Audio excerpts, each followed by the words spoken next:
Above the verdant hills of Agusan, our alma mater proudly stands. Her green and gold banner majestically raised, whilst we sing thy song of love and grace.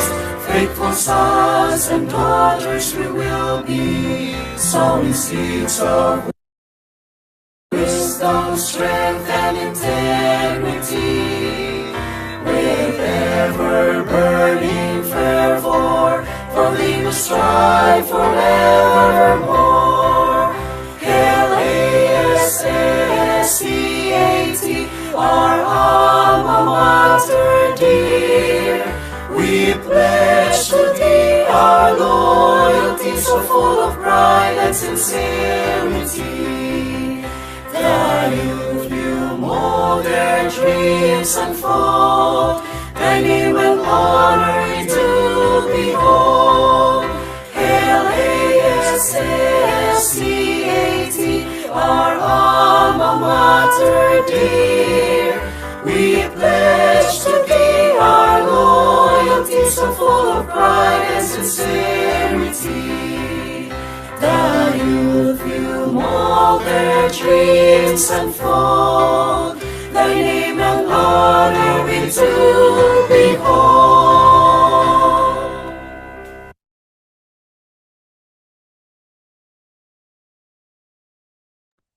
At this moment, let us hear the words of welcome from our MTB Amaliao President. Please help me welcome Ms. Sandy Barrios for the welcome address. Thank you, Mayor. Good evening, everyone. On behalf of our organization, I would like to warmly welcome all of you to this webinar entitled Indigenous Communities in Mindanao. Thank you for taking the time to join us tonight. Karong gabi una atong paminawon ug mas masabtan ang mga kasaysayan, kultura, identidad ug mga kasinati atong mga indigenous communities sa Mindanao. We are also honored to have Dr. Wendell P. Cagape as our guest speaker who will share his knowledge and insight with us. I encourage everyone to actively listen, learn, and reflect as we engage in this meaningful academic conversation. Again, welcome everyone and maayong gabi kanatong tanan. Thank you so much, Ms. Barrios, for your warm and inspiring welcome message. Now, to further motivate and encourage us, let us listen to an inspirational message from Mr. Francis Tom A. Paredes, MTB MLE Yao Advisor. Good evening, everyone. Good evening to my good friend, my brother, who will be introduced later. So, thank you very much for gracing our event. And of course, another friend of mine, Dr.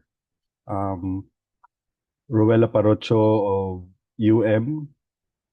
University of Mindanao, is also here.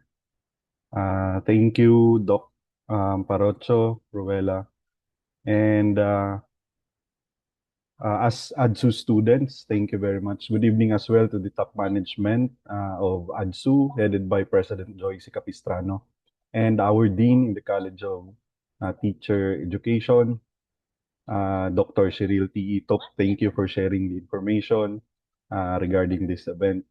And to the officers of the Mother Tongue-based Multilingual Education Youth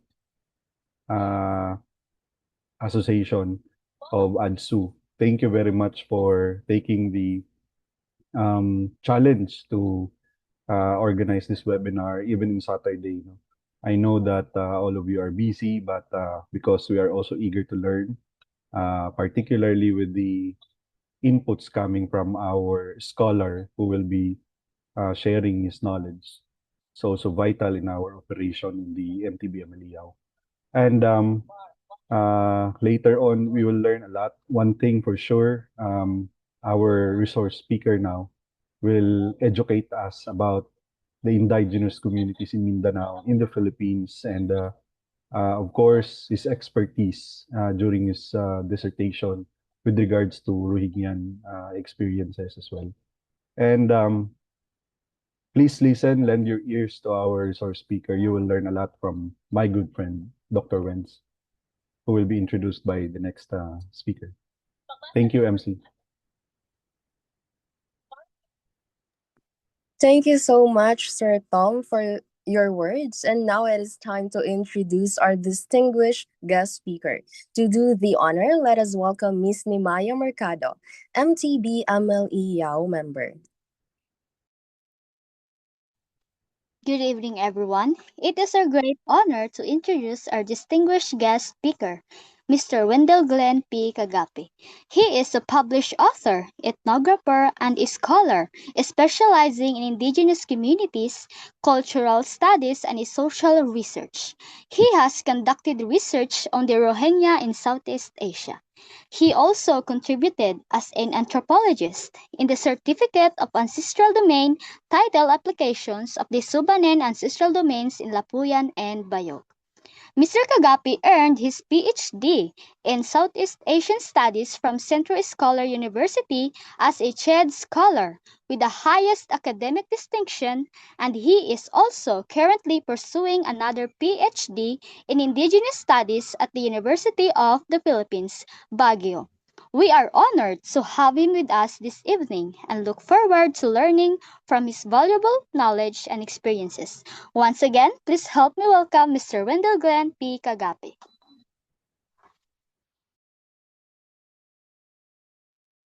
Thank you, Anemia. Can I be heard?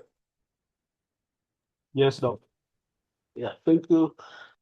Before I start, I would like to greet everyone from where I am speaking to you in the Shabana language. Uh, Foremost, I would like to greet everyone. Uh, Gimpia Gabi, good evening. Mayong Gabi is sa atong tanan. And for everyone who are spending time with us tonight, I would like to thank you for giving the chance for all of us to discuss about the present situation of the indigenous peoples in Mindanao. And to start off, I would like to share my screen. I'll beg your indulgence that I will turn off my video so that I will be able to present the presentation.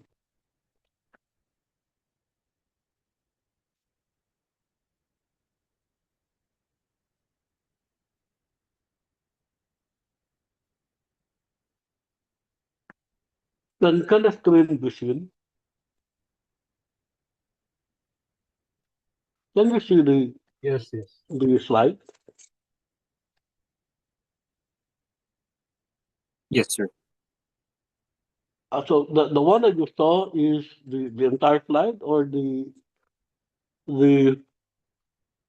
Canva? Canva. It's Canvas, sir. It's Wait, not the let me entire see. slide. How do I spell it? Nasa baba po, sir. Baba po. Right side. Yan. Yun po. Yung sa baba po. Sa bandang Wait. may question mark po. Sa pinakababa. Tabi niyan. Tabi niyan, sir. Katabi po. Yes po. Okay. So now you can see it, the entire screen. Pa-press po, sir.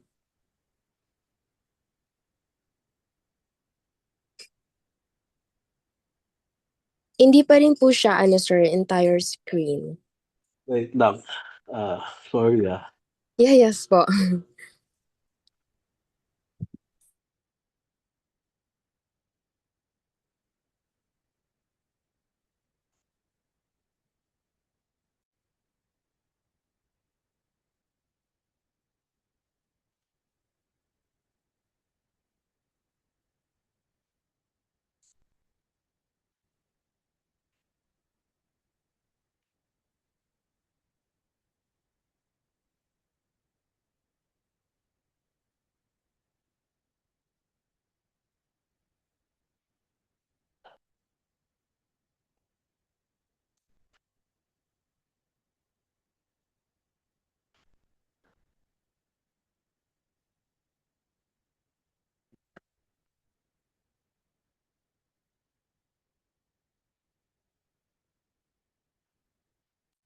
It seems to see the share screen. Wait.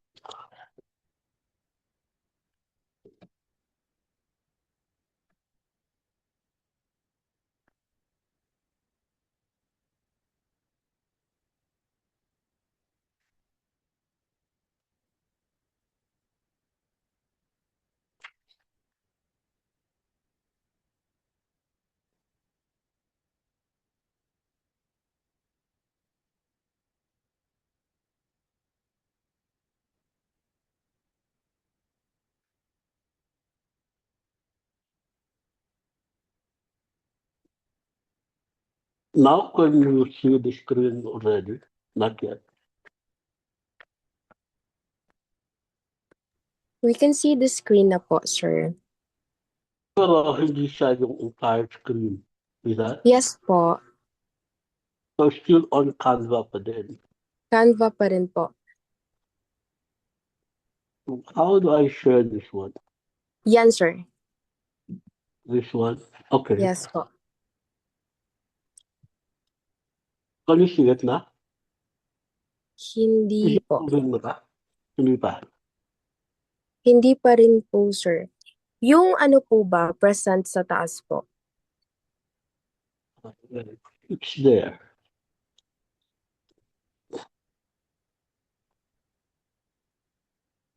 Okay. So can you see it now? Full screen po, sir. Yeah. In my case, I saw it in full screen. Ay, But in your case, okay. Hindi po entire screen yung nakikita namin. But I think it's okay na naman po. The words are visible na naman po. wait, I'll just transfer a laptop that I can use, so I can Yes share po, it with sir. you. Yes po.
Can you see now the entire screen? So I just used Yes. my other account so I can Okay share na with po, you the sir. entire screen. So that Yes okay. po. So maayong gabi sa atong tanan. I'm sorry for the technical glitch. Actually, there's just a problem with us now with ICT. So anyway, tonight we will be discussing about Indigenous duality. And if you notice, based on the slide that I told you, there is the original title of the book that I will be publishing sometime in August. The original title of the book before it became Indigenous Duality was When the Fog Touches Soil. And if you would like to understand it in context, why it has to be in that sense, in that phrase, that connects indigenous duality to the indigenous peoples of their communities and their lands, is because when you look in the mountains and you see the fog, and when the fog goes to the land, it symbolizes the connection and the accountability of all in the land to submit to the fog that is covering the entire mountain. And as we proceed to our discussion tonight, I would like to refer to what the very good friend of mine, Senior Associate Justice Margaret Menen, when he wrote the foreword of the book. And he says that indigenous duality emphasizes that our identities cannot be reduced to a criteria in a law, or it can be reduced to a census category, or be a checklist on the government form. It is, however, uh, a living identity of people living in the indigenous community. And because it is a living identity, it has to correspond and connect to the living ancestral domain, which are weakened when separated from each other, but at the same time become strengthened when the other is allowed to thrive. And in this context, as we proceed, I refer to the indigenous duality as a concept that is anchored on the indigenous identity of the people wherever they are in Mindanao. And that the acknowledgement of their ancestral territory, their ancestral domains, and their ancestral lands are inextricably interconnected and interrelated. And they are connected in one way or the other, and one that cannot be separated, like a body and soul. That is how duality comes in, both as a theory and as a framework for this book that I'm publishing in August. And I hope that you would somehow find interest, interesting points of view, perspective as regards to the definition, your context definition of your own indigeneity. And why does it matter? It matters because, as of the moment, based on the 2020 census of Philippine population, there are 8,211,888 indigenous peoples across the Philippines. And majority of those indigenous peoples are residing in Mindanao. And it is essential because we need to push forward the definition of indigenous of the indigenous peoples after the passage of the IPRA law, and to operationalize the context definition that for an indigenous person to find meaningful phenomenology in their existence, they have to exercise all the dimensions in their own ancestral lands and in their own ancestral domains. And to continue, because in indigenous duality and in indigenoushood, as well as in the study of indigenous peoples, the self-ascription and the assignment of terminology of such as that of indigeneity and indigenoushood and indigenous should be exclusive to the indigenous peoples upon themselves. It is not to be defined by me or the agency or any instrumentality or the state and to the indigenous peoples as a reference.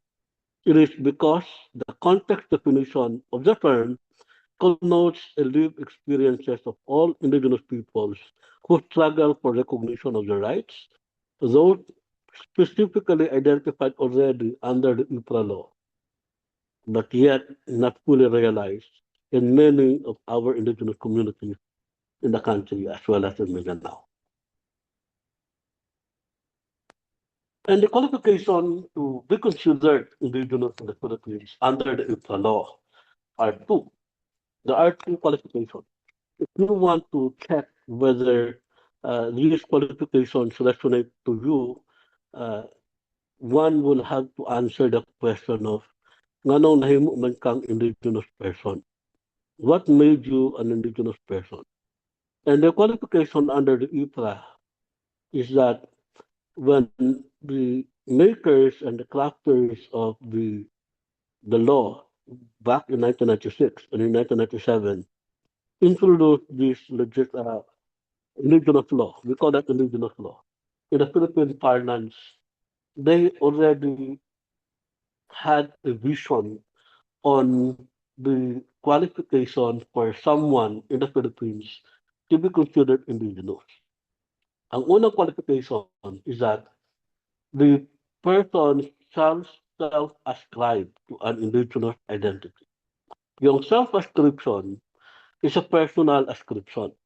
So you can say, I am Siligaunon, I am Manobo, I am Sabaden, I am Kankanay, I'm Ifugao, I'm Ibaloy, and whatever indigenous groups that we have that you wanted to affiliate and associate with as a status. And you said, I am who I am as an indigenous person. That is self-ascription. That is the first qualification. The second qualification is the ascription by others. Dito papasok si duality. Because in the IPRA, hindi siya enough na sabihin mong ikaw ay indigenous person. The other qualification is rendered to you by someone in the community where you belong. That is where indigeneity as a context experience should be lived through by the indigenous people in their own indigenous communities. Kaso, in the modern Philippine society, medyo hindi siya na-emphasize because mas nanaig yung unang qualification, yung self-ascription that I am an indigenous person. But when you look at the other side of the qualification, the ascription by others, doon papasok bakit kailangan mong i-perform yung dapat mong i-perform in your ancestral domain, in your ancestral land, so that you will have a meaningful experience in terms of how you now define your indigenous, your indigeneity, and the reason why you existed as an indigenous person.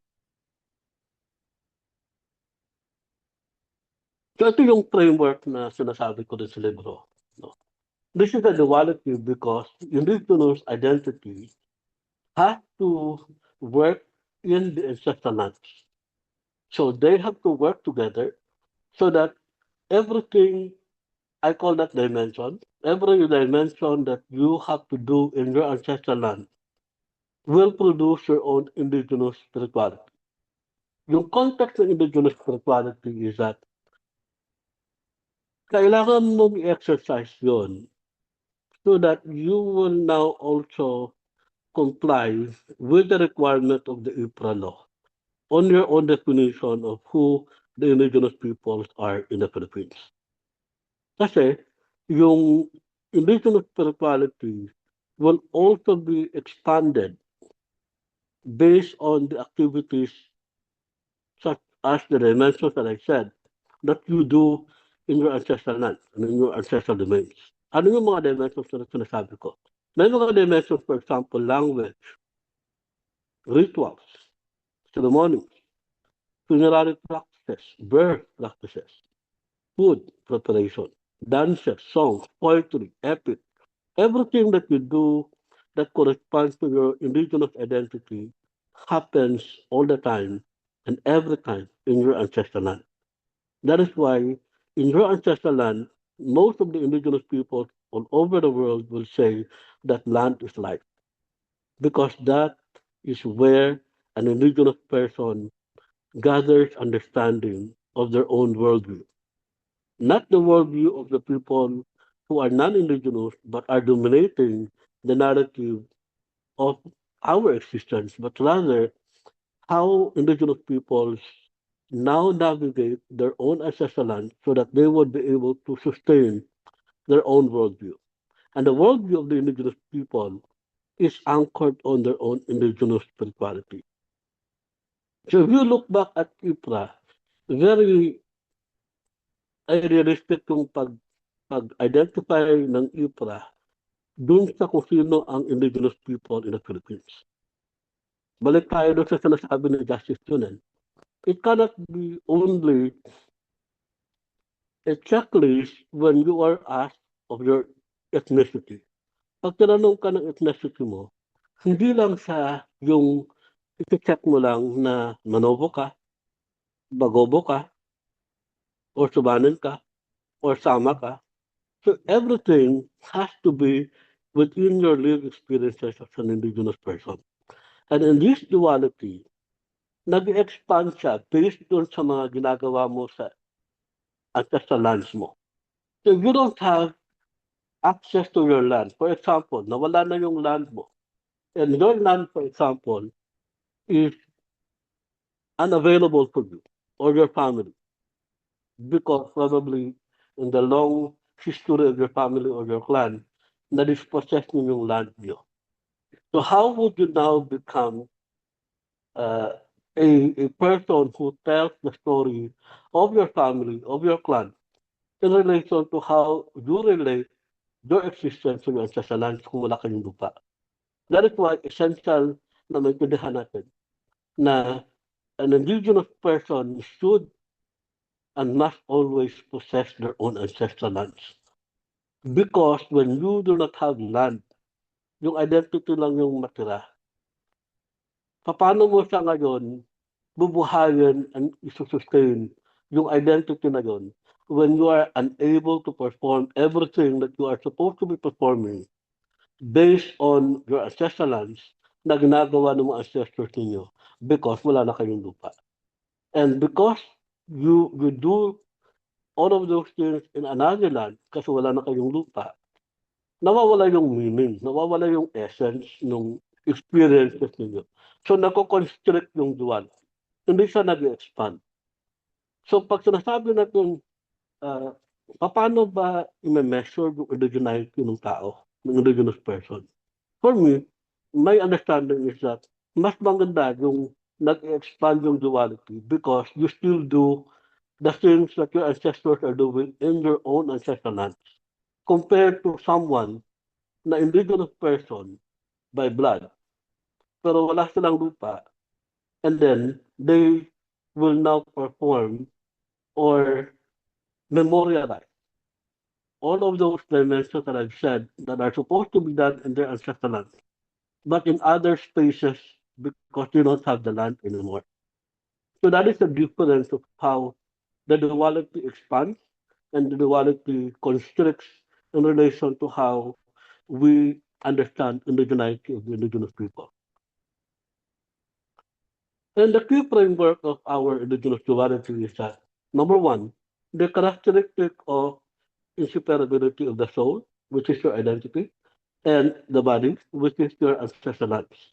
So the idea here is that in order for an indigenous community to sufficiently and sustainably manage their own ancestral lands that contribute to their own enhanced identity as an IP, they have to have their own ancestral lands.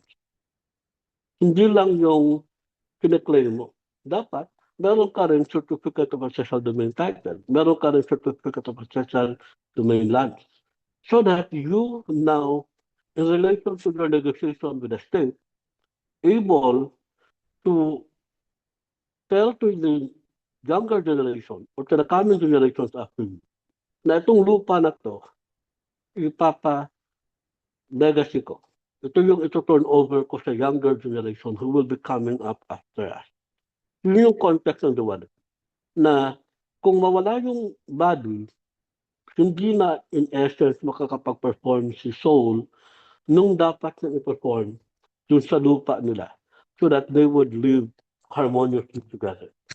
Second is that in the duality concept, it has to be land-based. The land-based here means that the dimensions that every indigenous person shall do in relation to their own indigenous identity shall also correspond to what they do inside their own ancestral lands and ancestral domains.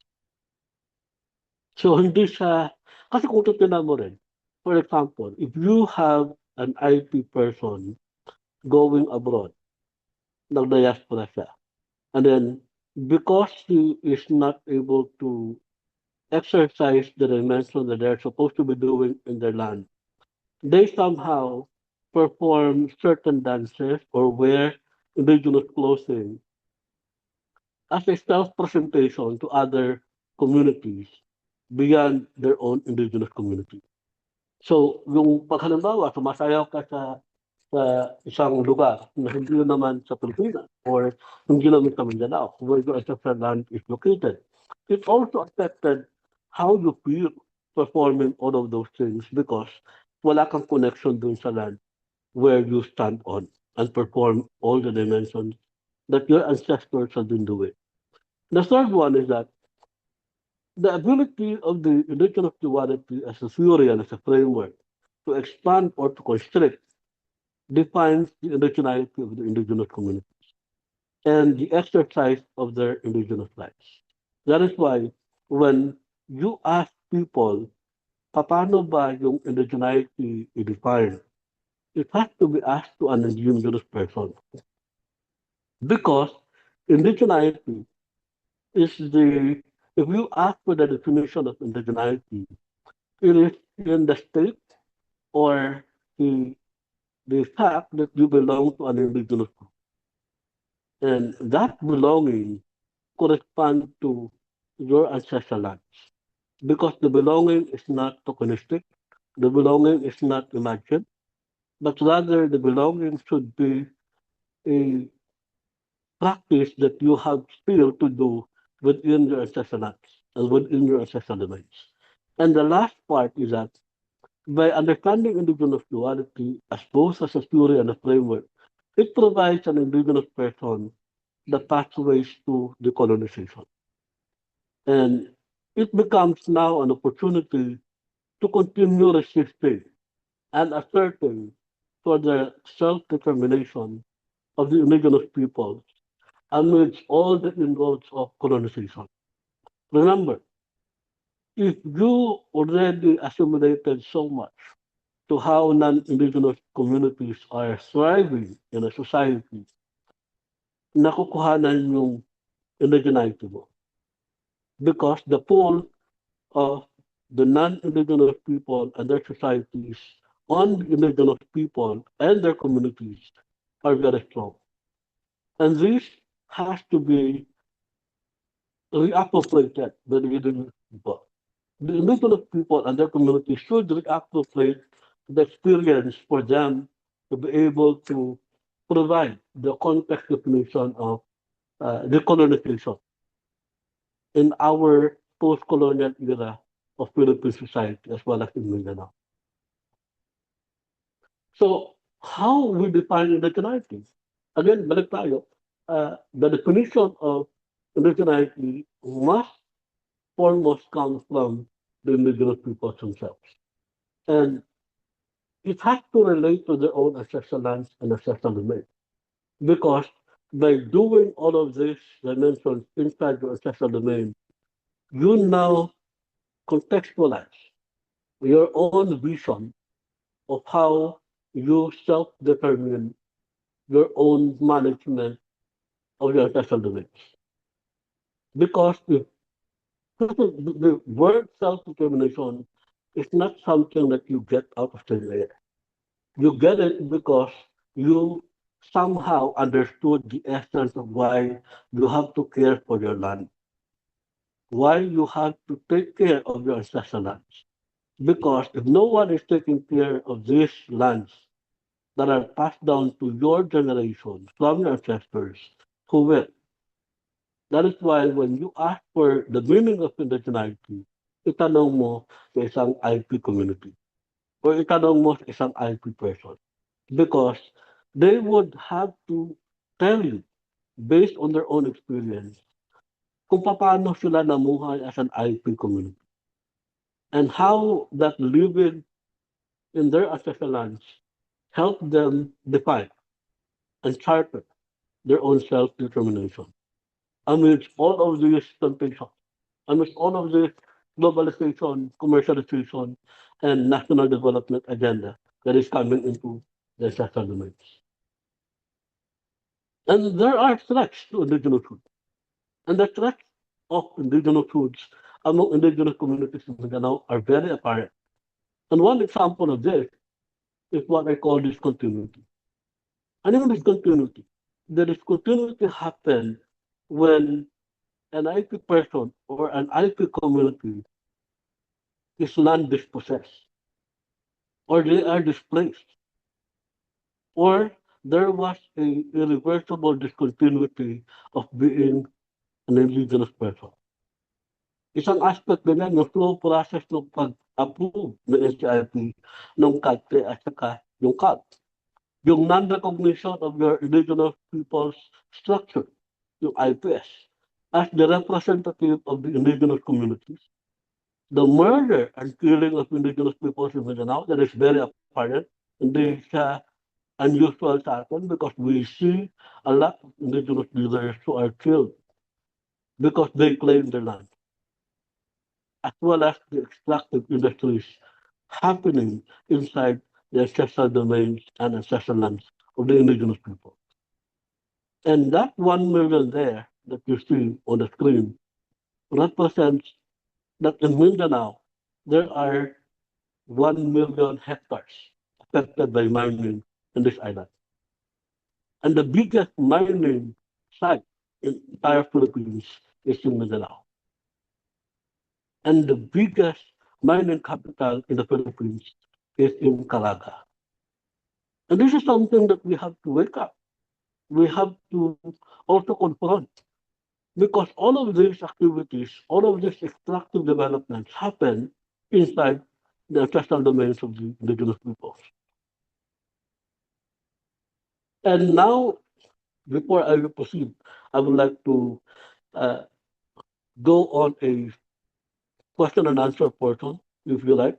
So anybody can throw questions and ask me. For example, in relation to how I presented to you a while ago, my concept of indigenous duality. And maybe perhaps start the question of, ano yung indigenous framework ninyo for the word na land as life? Sa Manobo ba, ano yung uh, translation to your indigenous Manobo language, yung land as life? Anyone?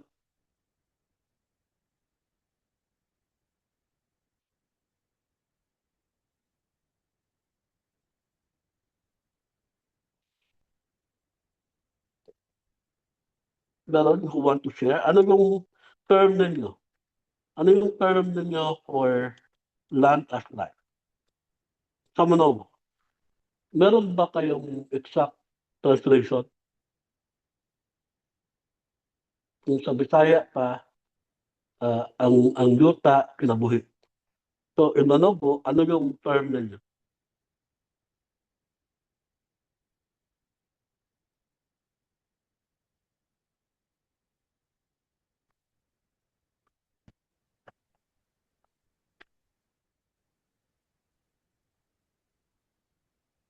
Anyone? Palungan na yung may bulaw.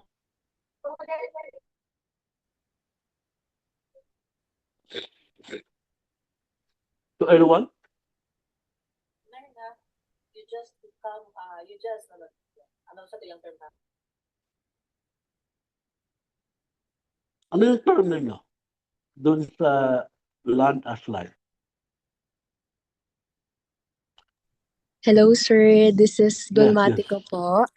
Yes, that's not. Personally, hindi po ako, sir, Manubo. But I am Hiligay nun kasi yung father ko, Ilonggo po.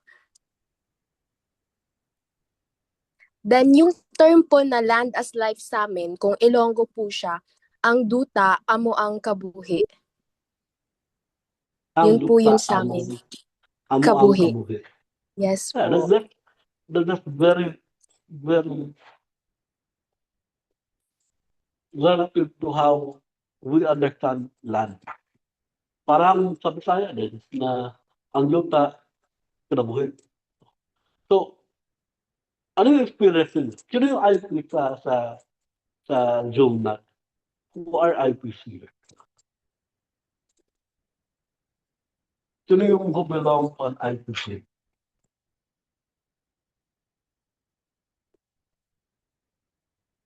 Meron ba tayo who attended the webinar who is an IP? Yeah, go ahead, go. Sir Lito.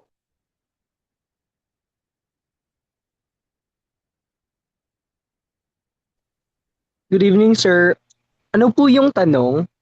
Pwede pakiulit. Ah, Salamat. yung question ko is, ano yung term ninyo for your indigenous framework doon sa land as life in the world? So kung sabihin natin na land is life, ano yung term ninyo na translation based on sa IP community ninyo?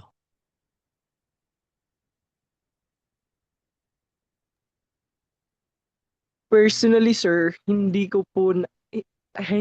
na po alam kung ano talaga yung exact translation ng land as life sa ah, salita ng mga manubo. So, pero ito ay deeply connected talaga sa mga ah, cultural na ginagawa ng aming tribo. So, okay, okay.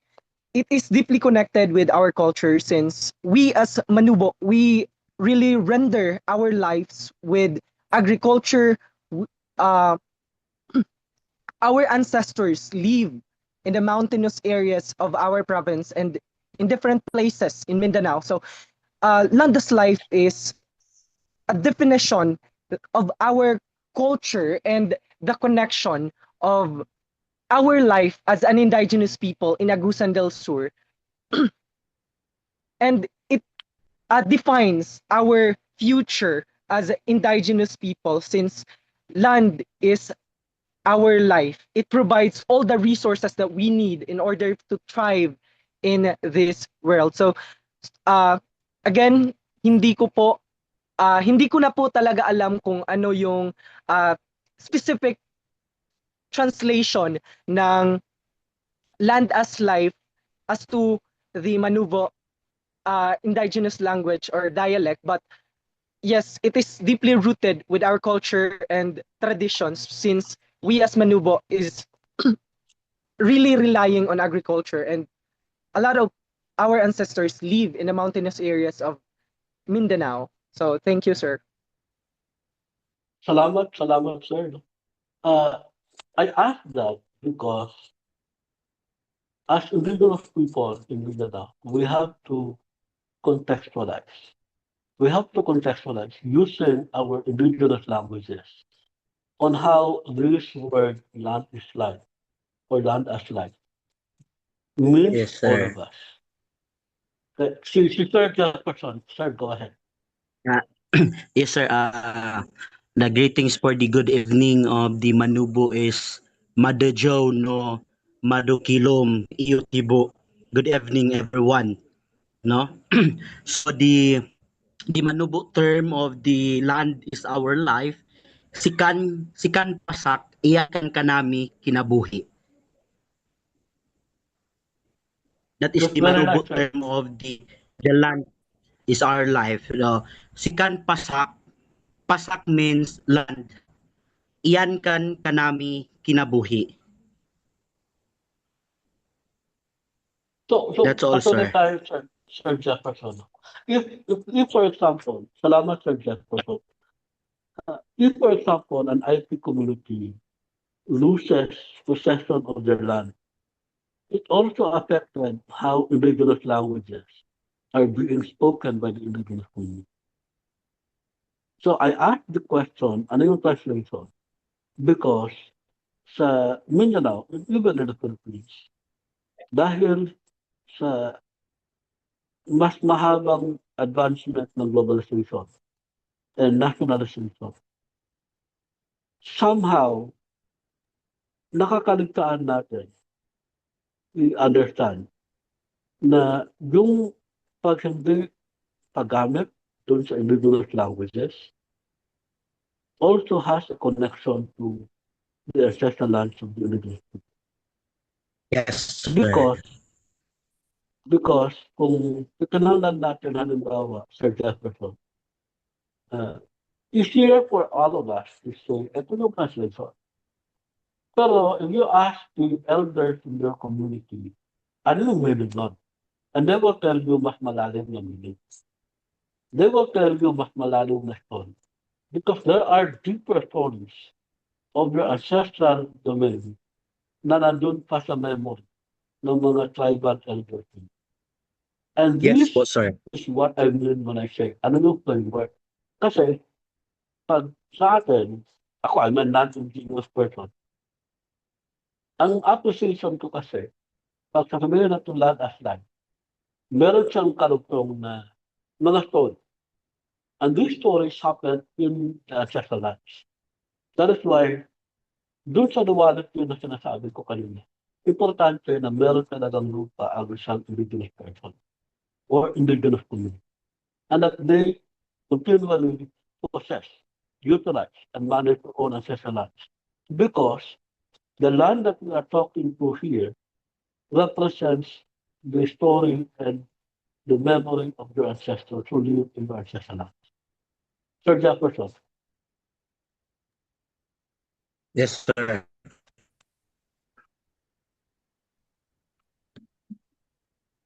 ano yung experience mo, Sir Yes, sir. Jefferson? Come on, sir.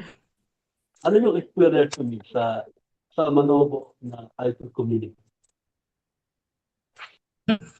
Ah, so far, sir, dito sa amin, meron kaming CADT, no? The Certificate of the Ancestral Domain Title, the CADT 089, which is the two barangays, the Barangay Sayon and the Barangay Awaw. So as for now, binibigyan talaga po namin ng halaga, no? Lalong-lalo na po sa aming mga tribo na dapat po na pangkikinabang po ng mga resources po sa nakapaloob po sa, kundi yun po talagang community po, kasi sila naman po talaga yung binibigyan ng DN, kasi sa kanila yung yutang kabin ancestral domain. So dito sa amin hindi naman po masyado, hindi naman po problema, no, yung po, uh, po talagang meron po talagang ah, meron po talagang meron po talagang isang na gusto niya talagang hindi ng ancestral domain na hindi talaga community po. Sila daw bigyang din at bigyan ng pansin po. Okay, sir. So, meron na pala kayong content. It's very good. It's very good that the Manobo in your area already has a content. And that is the most important challenge actually for all IP communities in Mindanao. Kasi marami pa rin namang IP communities na wala pa rin silang hinahawakan na cut or cut for that matter. And the invitation actually for all of us to really encourage them to get their own content is because that will also help them protect their own assessment from everything that may happen on their assessment. And sometimes, para hindi na siya reason for the IP community to be dispossessed from their land. And meron pa ba kayong mga questions? Other questions that you wanted to ask? Hi, Ma'am Pepsi. Salamat sa pag-join. Meron pa ba kayong other questions that you wanted to share with us so that we can discuss?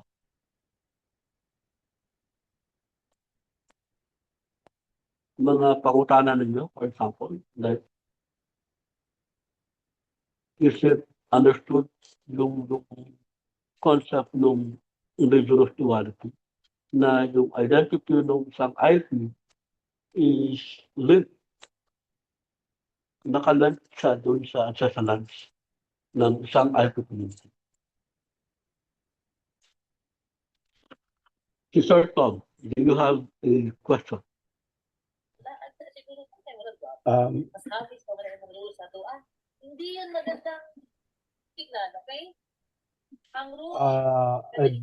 my only focus here is on maybe not on specific relation to, but in the language related. For example, for the IPs, and now that the MTBML is no longer included in the education sector, for example. So what would be the appropriate moves from the IP sector, particularly on the indigenous languages? Salamat po.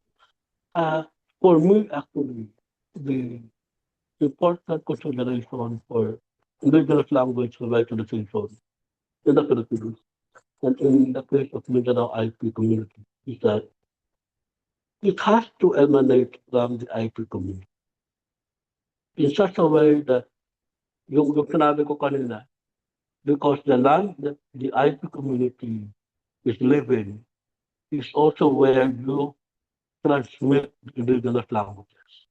Because you cannot have a revitalization of indigenous languages outside of your own ancestral land.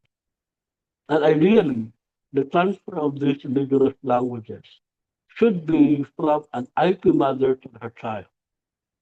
Yun actually yung principle ng UNESCO.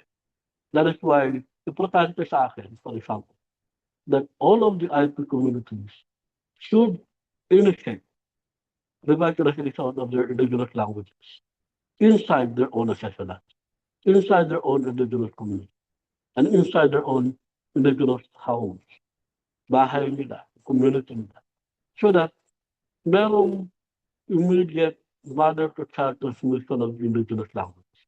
Because ang isang downside if we take in the revitalization of the languages contingent to how the state wanted to prioritize it. For example, sa mother tongue natin na nawala. Then, we submit the vitality of our indigenous language dun sa priority at sa policy ng state. Which should not be the case because dapat yung IP community mo, for as long as you are living inside your ancestral lands, should be able to transmit your own indigenous languages. Because yung indigenous languages natin, buhay na buhay yan. In the context of how our elders communicate with their ancestors by ritual and how they communicate with each other, andun yung indigenous languages na sa tingin natin nawawala. Ang missing link lang kasi, because maraming younger generations ngayon ng IP, lalo na yung mga Gen Z, lalo na yung mga children in schools, who are lured into believing that speaking English is better than speaking their indigenous language. Yun ang problema. Doon tayo nakakaroon ng gap because ang tanaw mo sa uban, mas bright ka kung maayo ka mag-English. Dahil hindi kayo ka bright kung mag-indigenous language ka, which is wrong. Because Yes, language Victor. is language used to communicate. And the currency of language, pero hindi mo kong i-acknowledge na sa Pilipinas naman, ang indigenous languages are marginalized. Marginalized in a sense that dako magod kayo ang hegemon dahil sa colonial English kumpara sa indigenous languages. And the English communication, as well as in written and oral use of the language, is widely used in the schools. So nang mawala yung ngayon, ma-marginalize yung ngayon, indigenous languages mo.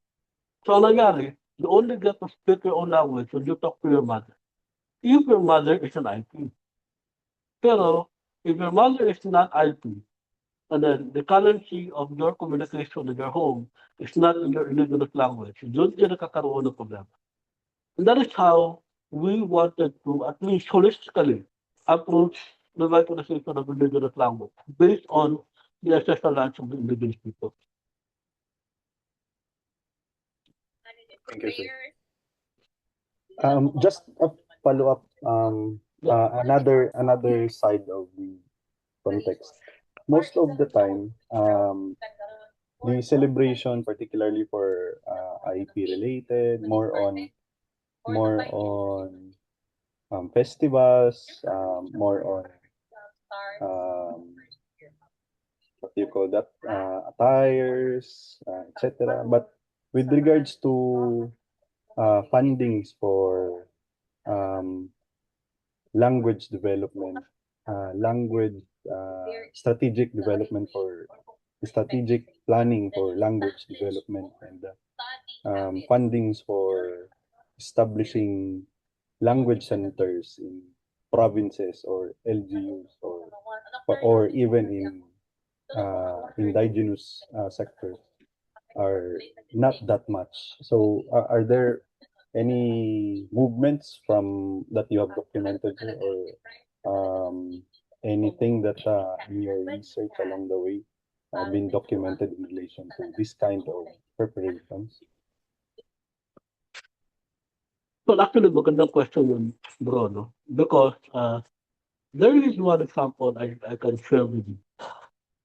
In La Union, in the province of La Union, they have a local code, and the provincial government adopted it and mandated that all businesses and all establishments, both private and public, use Ilocano as a current language.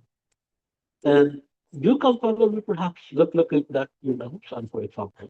And I believe Agusan is a very dynamic provincial government, as well as your congressmen are very good. So you can start from there.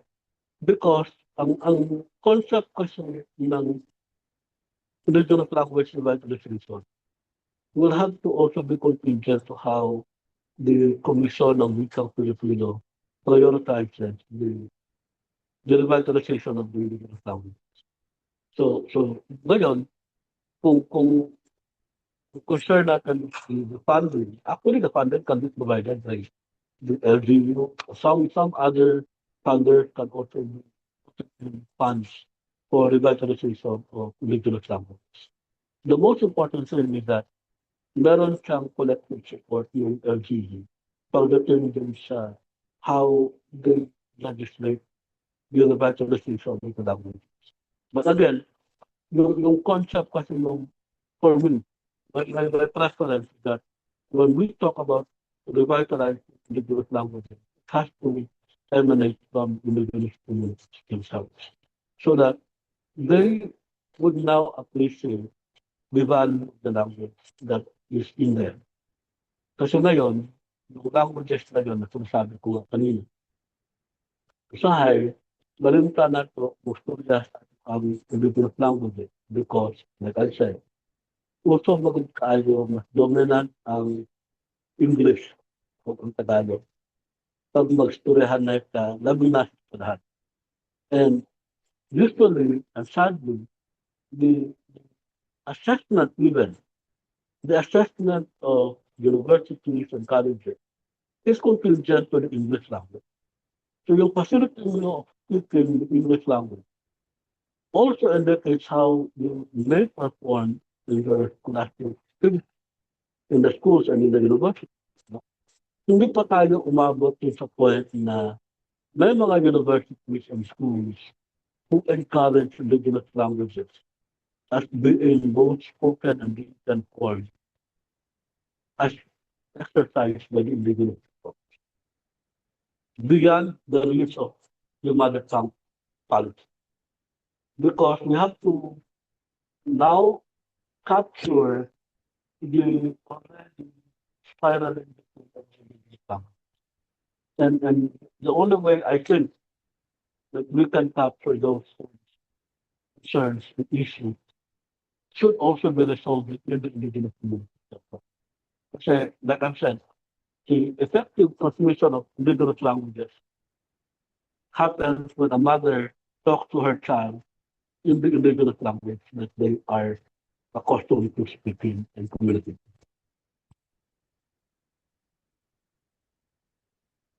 Napabaylaing question? Mira? I guess okay na po tayo, sir. Okay? So like that. I'll just very quickly proceed with the presentation.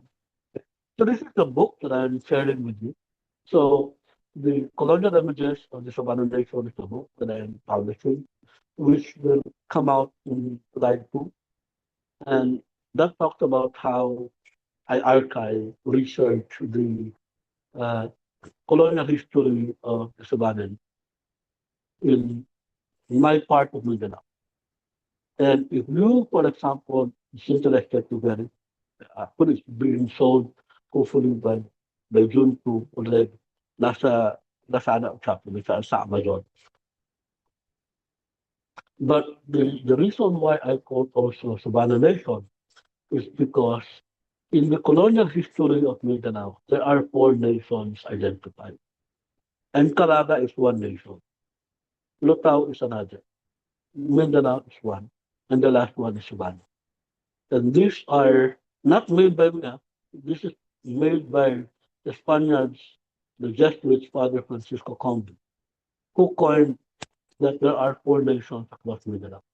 And I wanted to write about the colonial images of the Subanen in my area so that we will have a connection between how it is today, being experienced by the Subanen, and how it was during those colonial years when we are under Spain and America.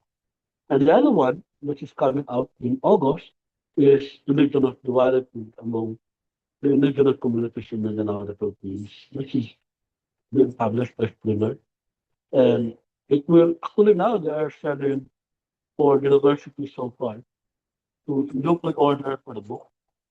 And if you wanted to get a copy, just tell so that I can also help facilitate how your university can get a copy of that. Kasi the Springer book is not being sold locally in the Philippines. It's sold in Amazon and in the Springer website. So to continue, very quickly lang. This is how I do my research in the community. And here I met a 105 years old Subanen elderly woman. And she told me her traditional indigenous attire. Which when I wrote the book on the colonial images of the Subanen nation, I met a similar picture of a Subanen woman wearing the same constructed dress, the same design, ethno symbolic design of the dress, which dated to as far as 1890, which is available from the archives of Harvard. This one I had a meeting with the Talandez elders in Talandez in Bukidnon when I wrote the book for Indigenous Duality. And this is one example that I had when I do field work. I do travel from one place sa Salomon. So pupunta kami sa mga mountains, pupunta kami sa mga waterfalls. And that is where I enjoy being in the IT community. Because ako na hindi IT, I'm really amazed at the beauty of the ancestral lands in the IT. That is why pag nag-ethnographic field work ako sa community, I asked the community to organize a tawag ko dyan, community working group. And the community working group will help me in my fieldwork activities. And in that picture, we went to waterfalls within the ancestral domain, which is Badal Valley. And the other one, here is a picture I had in my visit to Baguio when I went to the university. And if you wanted to be informed with how tangible culture and dance practices in the Pugaw, Balon, and Kalpanay, you can visit them our day. You can see them perform their dances. And the other one was when I did my fieldwork in Danau 2 for a paper I wrote with these two wonderful ladies. And we studied Phuket, which is also being found at the back of the picture. Yung panolong nila dyan, then yung traditional Maranao art na tinatawag nila Phuket, which we conducted a study on. And this is how I usually do my paper. And when I do field work, I immerse myself in the community. And the community usually embrace me because I'm part of them, although I am a non-IT who is inside their own assessment. And with that, I would like to challenge you that whatever you do in your life, wherever you are in your life now, whether you are an IT or a non-IT, you can always help the IT community. Especially so if the concern that we have is language revitalization. You start talking to your mother, you start talking to your elders, you start talking to people within the indigenous community, in your own indigenous language, so that you somehow reignite indigenous language that is already experiencing so much stress in relation to how the national languages in the Philippines are contesting the indigenous language and marginalizing them. And with that, I thank you very much for this wonderful evening that you spent listening to our presentation. Maraming salamat. Mayong gabi sa ating tanong. Ngayong gabi, sir. Salamat. Thank you, Dr. Kagape, for sharing your valuable knowledge and inspiring insights with us this evening. Again, as we reflect, we are reminded that Indigenous identity is more than a label or category. It is deeply rooted in ancestry, culture, language, traditions, and a strong connection to ancestral lands.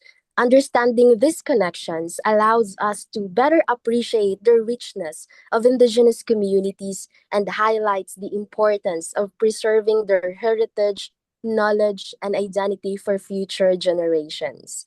And now, to express our sincere gratitude and appreciation, we shall now proceed with the awarding of Certificate of Appreciation to our resource speaker for generously sharing his time, expertise, and valuable insight with us this evening.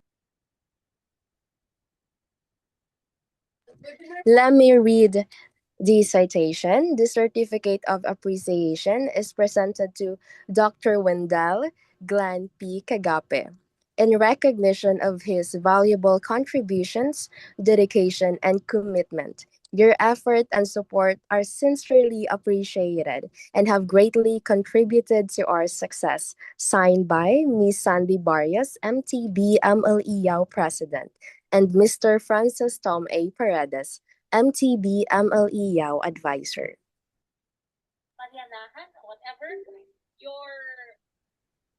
Thank you. Congratulations. Highly appreciate it. Congratulations, sir. Salamat, salamat. By the way, let me request everyone to open our camera because this time we will be having a photo opportunity. Guys, let's open our camera.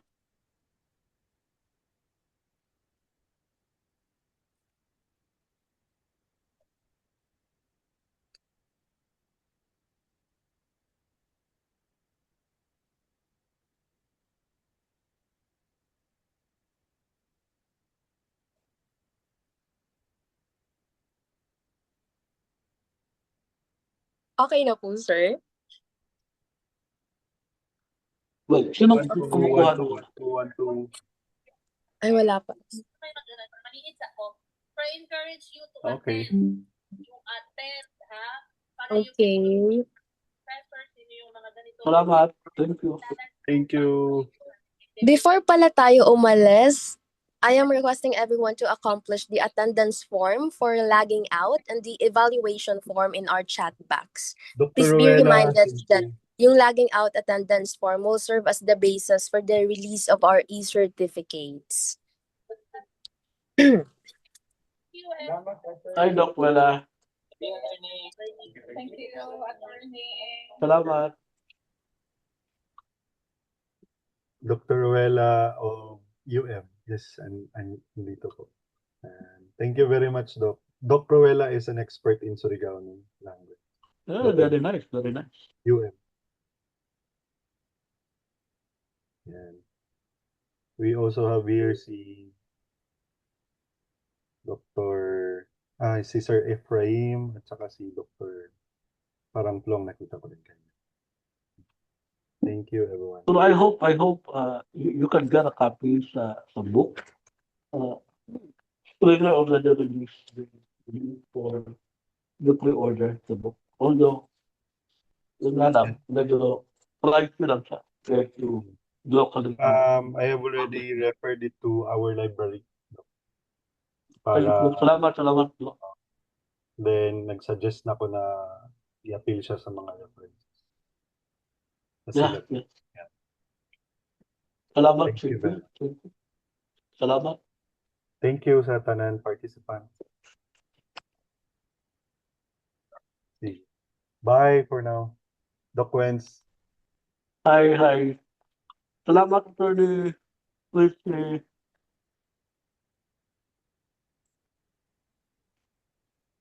Thank you, Press Sandy and all MTBM and the officers. Bye.